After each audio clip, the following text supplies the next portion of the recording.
Welcome back to episode 8. We're still in the Syndicate headquarters because this place is dense. We're going to do some exploring, and we'll probably have a nice tidy episode this time for once. We're coming over here to an area I didn't know existed for a very long time. This little teeny spot is really hard to find because there's trees blocking your visibility of it, even though it's got huge flags.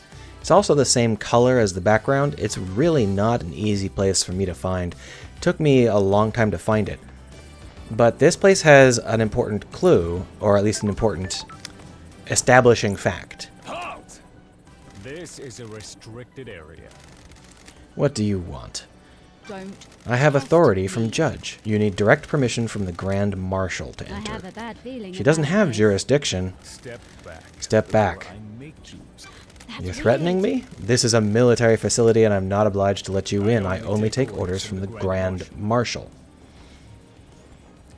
This is a really important establishing fact if you are playing the game, because if you don't understand that the Grand Marshal is actively in control of every soldier on the island and they are fiendishly loyal to her, then you probably don't understand why any of the things involving her happened.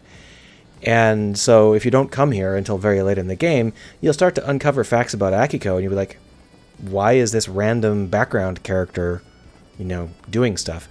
And then at the very end, you'll uncover like 50 things in a row and it'll feel really awkward and forced, which is one of the reasons I suggest coming here relatively early.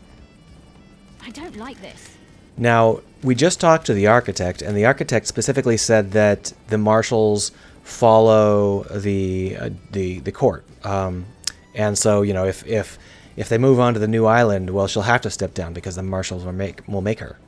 But the marshals don't. The marshals follow Grand Marshal Akiko, and that's all.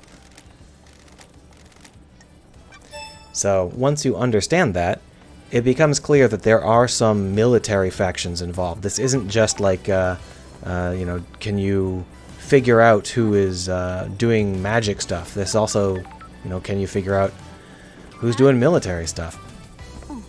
And the answer is, of course, Akiko, because she's in charge of it.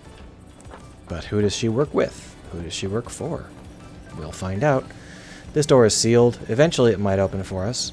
But because I came here so late in my first playthrough, I didn't understand something. And that led to the only time in this game that I had to ask for help. Because I understood what I was doing, and I understood how it worked, and I understood that, I was like, oh yeah, I obviously know what I'm supposed to do, but I just couldn't for the life of me find out what it was.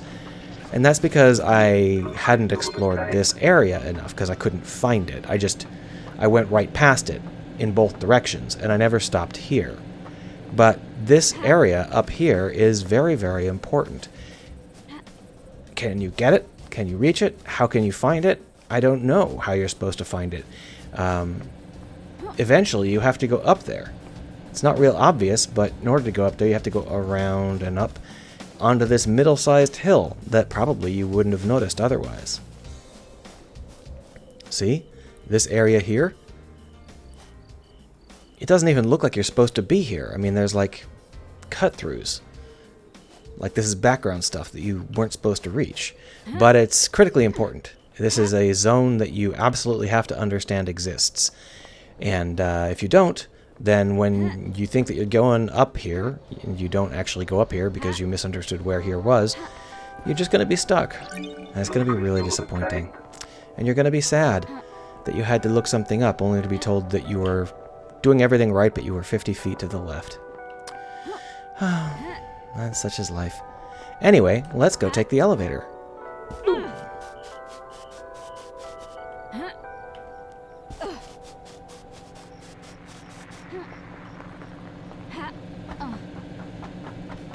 Whoa, don't want to fall off. That would be quite a drop. Ah, ah. Nothing for us over here? That's strange. I could have sworn there was something over there. Well, whatever. Maybe I already grabbed it. I was just not noticing. So the elevator is this thing with the pulsing pink. That makes sense, right? This isn't the first elevator you'll notice in the game, I'm sure. Maybe it is, but I'd be surprised. There are 3 elevators, and the other 2... Well, there are 4, and the other ones are all more interesting and more easy to find. But this elevator just takes us up to the top of the building, and if it's your first time playing the game and you wander up here, you're probably thinking, why would I want to be on the top of the building? Oh, well, there's like a ladder. Maybe I have to go up, up, up. But why is there an elevator bringing me here?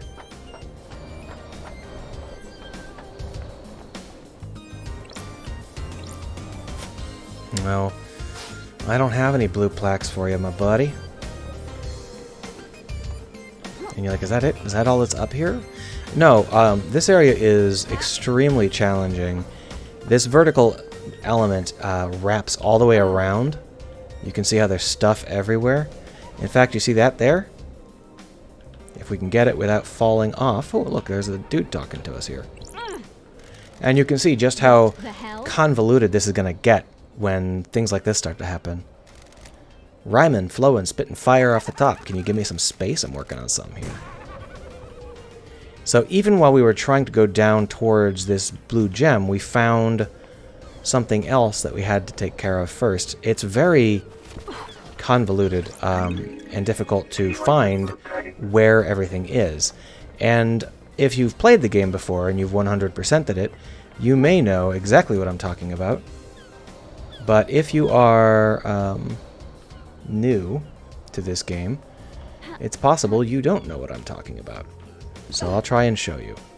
This goes up, up, up, up, up, so you can reach this area without the elevator. You can just walk up it by going all the way around the building. And it takes you back here to behind the pink building. And back here you'll find a variety of small things, like, say, another one of these Shinji episodes. What's up with the birds? Paradise field. The island is waiting to die. Our reality is broken. And that makes the birds fly backwards? That's messed up. Can't say I'm a fan. This whole pocket of reality you've got going on. Always a pleasure.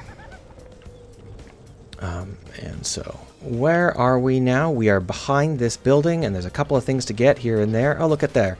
Something up on the roof. Maybe we should get up on that roof if we can manage it. And there's a door. Maybe we should try this door. Let's try the door first.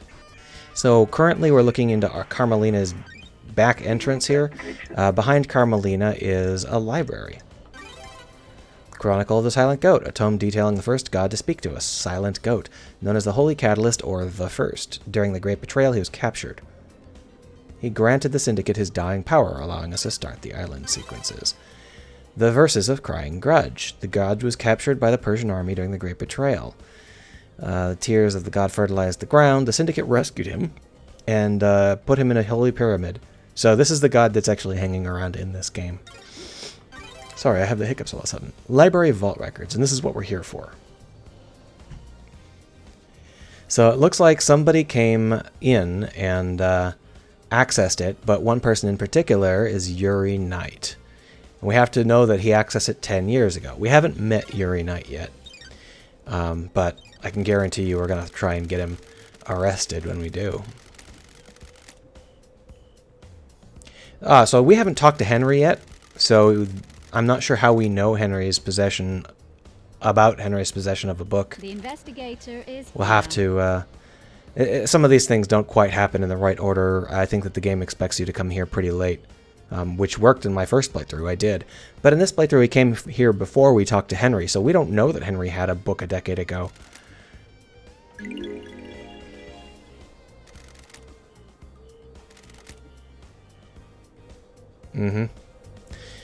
So they're really pushing that particular fact. They're trying to make sure that you understand. You know, we've got loads of stuff happening here.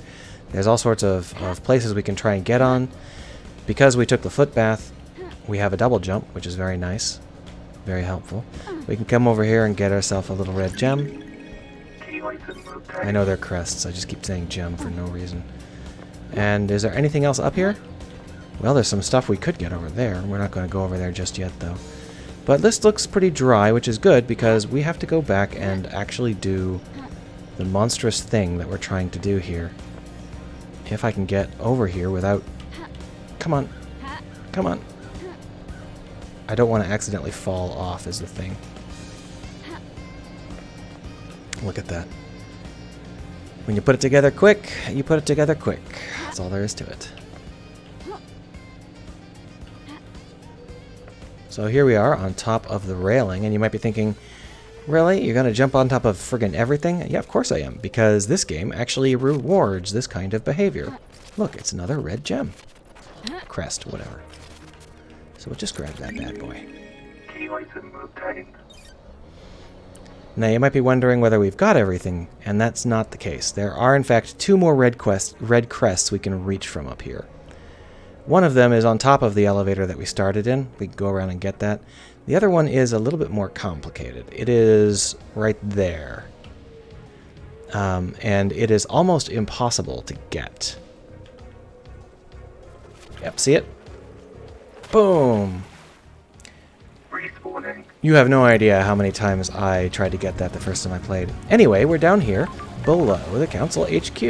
And this is a good time for us to stop the episode. And the next episode we will do a couple of things in this particular area, because why not?